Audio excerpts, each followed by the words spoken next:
ननद रानी, मैं अपने पति की पसंद हूँ। देखिए सास बहू ने अपनी बहू के साथ क्या क्या किया। शांति सदन में बड़े जोरों शोरों से छोटी बहू नेहा की आगमन की तैयारियां हो रही थी। पूरा घर मेहमानों से भरा पड़ा था। गीत मंगल गाए जा रहे थे, लेकिन घर की बड़ी बहू रागनी को सिर्फ रसोई तक ही सीमित रखा गया था। रागनी को विवाह से संबंधित कोई भी काम, चाहे वो कपड़े की खरीदी हो या गहनों की, हर चीज़ से दूर रखा गया। सभी चीज़ें उसकी ननद निशा की देखरेख में हो रही थी। सारी खरीदी भी उसने खुद की। हर चीज़ निशा ने नेहा से पूछकर खरीद कर उसकी पसंद थी और महंगे से महंगी चीज़ें लेकर दी। इधर रागनी चुपचाप अपने काम से काम रखती। उसको इन बातों से कोई फर्क ना पड़ता। देखकर उसकी ननद निशा को गुस्सा आने लगा तो उसने रागनी पर व्यंग करना शुरू कर दिया। रागनी को सुनाते हुए निशा ने अपनी माँ सरिता से कहा, मेरी एक बात ध्यान से सुन लो माँ, निशा को कोई तकलीफ़ नहीं होनी चाहिए इस घर में, ना ही उस पर कोई हुक्म चलाने की कोशिश करेगा। अगर किसी ने उसे तकलीफ़ देने की कोशिश की तो उसके लिए मुझसे बुरा कोई नहीं होगा। वो हम लोगों की पसंद की बहू है। हम सब उसको बड़े नाजों से प्यार से इस घर में रखेंगे। उसको कोई कमी नहीं होने देंगे। खासकर मैं तो उसके साथ सहेलियों की तरह रहूँगी। रागनी सब कुछ सुनकर भी अनसुना कर रही थी। वो भी सिर्फ इसलिए कि शादी के मेहमानों के बीच कोई तमाशा ना हो, लेकिन अब सब कुछ उसके बर्दाश्त से बाहर हो गया था। रागनी अपने कमरे में जाकर रात में यह सब बातें अपने पति अमर से कही। देखो माँ जी और निशा का यूँ बात बात पर मुझे ताना देना और सुनाना बिल्कुल भी पसंद नहीं आ रहा है। 5 साल हो गए अपनी शादी को, लेकिन आज तक इस घर के लिए बेगानी और बुरी बहू ही हूँ। माँ जी का तक फिर भी बर्दाश्त कर लूँ, लेकिन निशा की बदतमीजी मुझसे बर्दाश्त नहीं होगी। या तो तुम जाकर उन्हें ऐसा करने से मना करो, नहीं तो अगर मैंने कुछ कह दिया इसके साथ साथ तुम्हें भी मेरी बातें बुरी लग जाएंगी। बिस्तर पर लेटे लेटे अमर ने फ़ोन देखते हुए कहा, तुम भी हद करती हो यार, जरा जरा सी बात का बतंगड़ बनाती हो।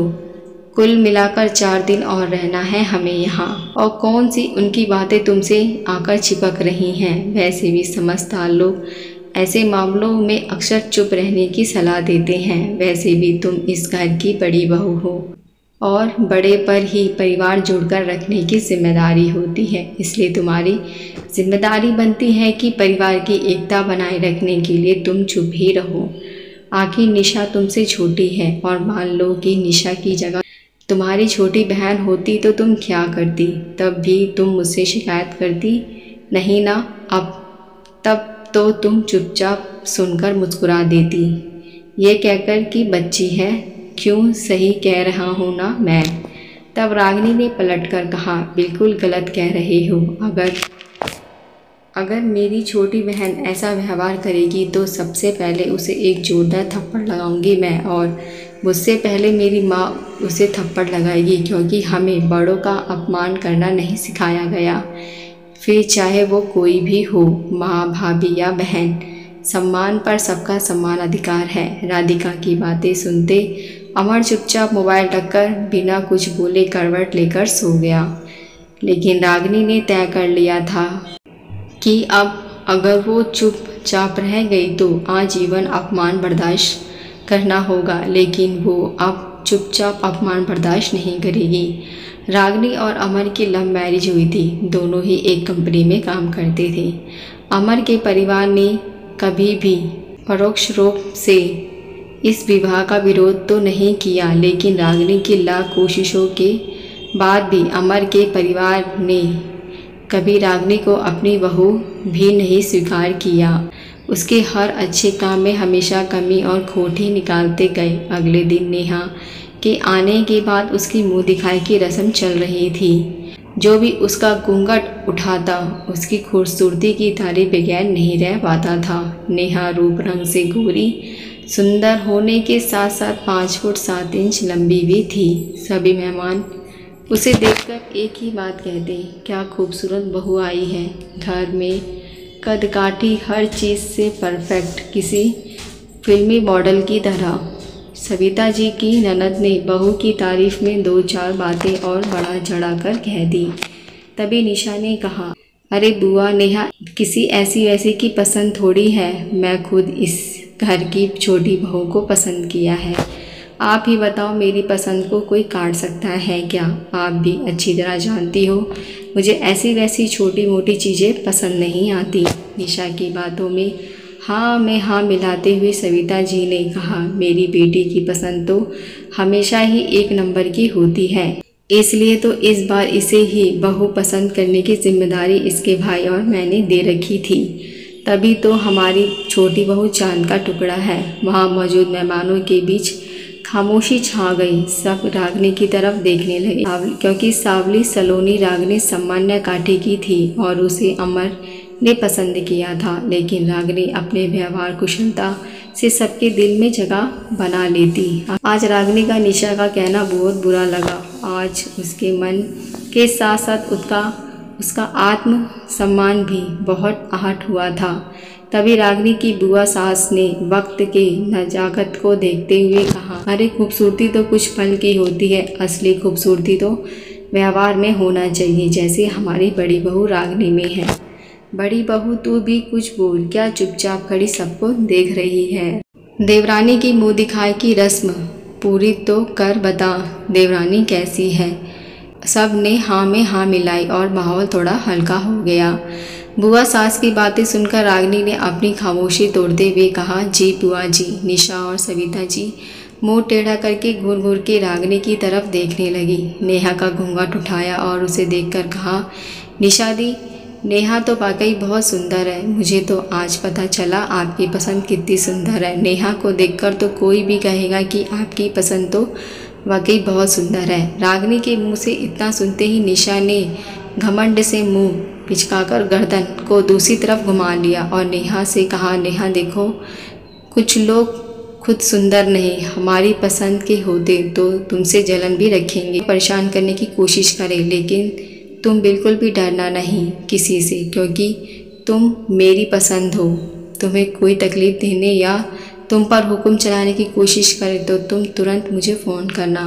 मुझे ऐसे लोगों का दिमाग ठिकाने पर लगाने आता है। तभी रागनी ने निशा के पास जाकर सबके बीच में अपनी सास और निशा को गले लगाकर उनके कान में धीरे से कहा, अभी जो आपने नेहा से कहा, चाहे तो मैं भी कह सकती हूँ।